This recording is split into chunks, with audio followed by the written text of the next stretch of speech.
આજે ઓફિસનું કામ જલ્દી પૂરું થઈ ગયું હતું. હું આજે વહેલા ઘરે પહોંચી ગયો. ઘરે જઈને મેં બેડરૂમમાં જોયું તો મારા પગ નીચેથી જમીન સરકી ગઈ. કારણ કે બેડરૂમની અંદર એક પલંગ ઉપર મારી પત્ની અને એક અજાણ્યો માણસ બંને સાથે પોતાનું કામ કરી રહ્યા હતા. તમે વિચારી શકો છો કે ત્યારે મારા દિલ ઉપર કેવી વીજળી પડી હશે.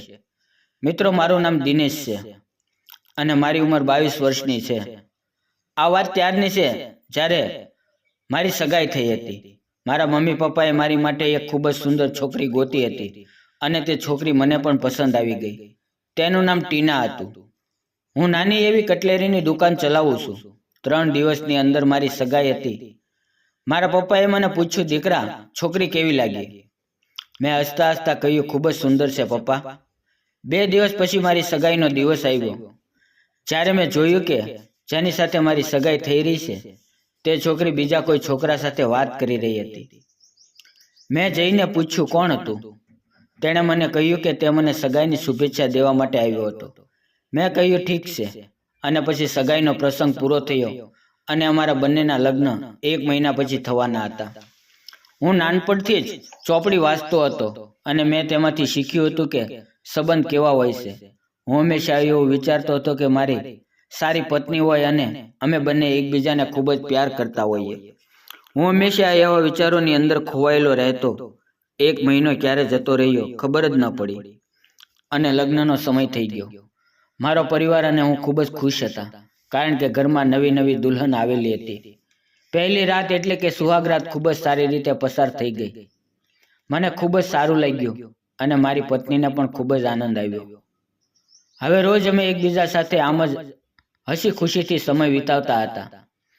અમે બંને એકબીજાના પ્યારમાં એટલા ડૂબી ગયા હતા કે લગ્નના 5 વર્ષ કેમ ગયા તેની ખબર જ ન પડી અને એક નાના એવા દીકરાએ અમારી જિંદગીની અંદર પ્રવેશ કર્યો. અમારા પતિ પત્નીના સંબંધ ખૂબ જ સારા હતા.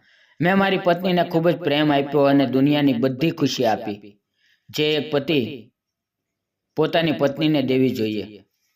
પરંતુ થોડા સમયથી મારી પત્ની અંદર એક એવા બદલાવ આવ્યા હતા જે મને પસંદ નહોતા. હું આખો દિવસ દુકાન પર કામ કરતો. મારી પત્ની કોઈને કોઈ બહાનું કરીને ઘરની બહાર જતી રહેતી. મેં તેને ઘણી વખત પૂછ્યું કે તું ક્યાં જાય છે અને તારે આવવામાં આખો દિવસ કેમ થઈ જાય છે? તો તે મારી સાથે ઝઘડો કરતી અને કહેતી, શું તમે મારા ઉપર શક કરો છો? હું ઘરના કામ માટે બહાર જાઉં છું. મને કોઈ રખડવાનો શોખ નથી અને તે ગુસ્સે થઈ જતી. તેની અંદર ઘણો બદલાવ આવ્યો હતો. તે પહેલા જેવી નહોતી રહી. તે બિલકુલ બદલાઈ ગઈ હતી. મારા મમ્મી પપ્પા થોડા સમય માટે ગામડે જતા રહ્યા.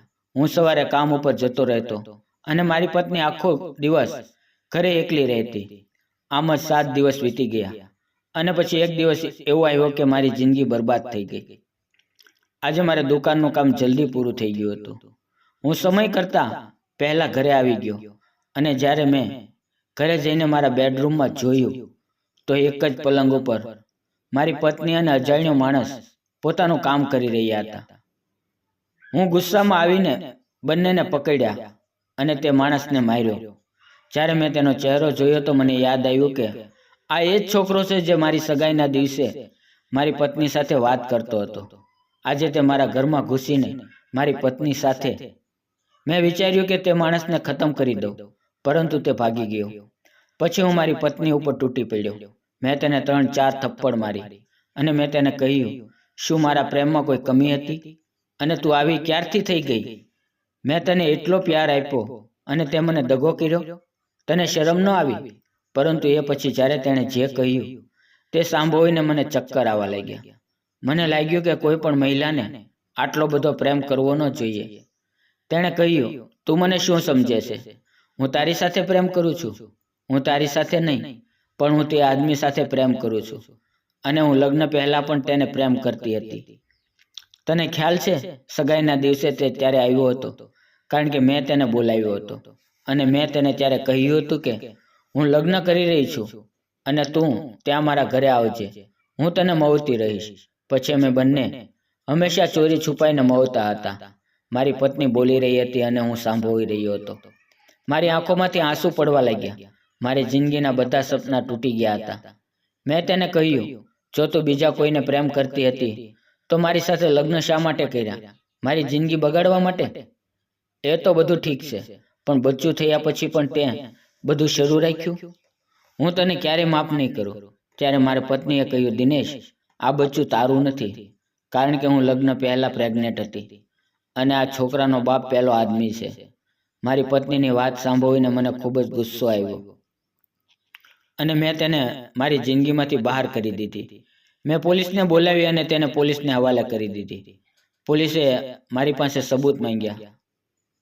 મેં મારા રૂમની અંદર સીસીટીવી કેમેરો લગાવીને રાખ્યો હતો, પરંતુ કામના પ્રેશરને હિસાબે હું ક્યારેય તેની રેકોર્ડિંગ ચેક નહોતો કરતો. પરંતુ આજે તે મારે કામ આવી ગયો. તે બંનેને 10 વર્ષની સજા થઈ. છોકરાને મેં મારી પાસે રાખ્યો. જિંદગીથી મેં એટલું તો શીખ્યું છે, પત્નીને એટલો બધો પણ પ્રેમ ન કરો કે તે ઝેર બની જાય. જ્યારે સંબંધ બગડે છે ત્યારે ખૂબ જ દર્દ થાય છે. પતિ પત્નીનો સંબંધ એક પવિત્ર સંબંધ હોય છે. મિત્રો, આવી સુંદર મજાની કહાની સાંભળવા માટે વિડીયોને લાઇક અને ચેનલને સબસ્ક્રાઇબ જરૂર કરજો. ફરી મળશું એક નવી વાર્તાની અંદર. ત્યાં સુધી આવજો. વિડીયો પૂરો જોવા બદલ આપ સૌ મિત્રોનો ખૂબ ખૂબ દિલથી ધન્યવાદ.